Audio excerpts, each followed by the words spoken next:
19 अप्रैल को तमिलनाडु के सम्मान के लिए धर्मपुरी से श्रीमती सौम्या अंबुमणि।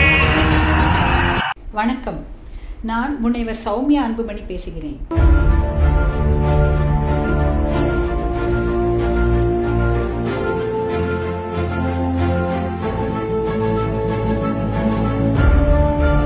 நடைபெறுகின்ற நாடாளுமன்ற தேர்தலில் தர்மபுரி நாடாளுமன்ற தொகுதியிலிருந்து தேசிய ஜனநாயக கூட்டணியில் பாட்டாளி மக்கள் கட்சி சார்பாக வேட்பாளராக போட்டியிடுகின்றேன்.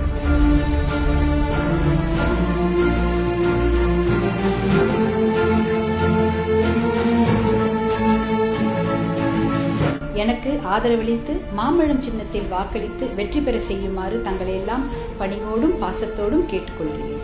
நன்றி.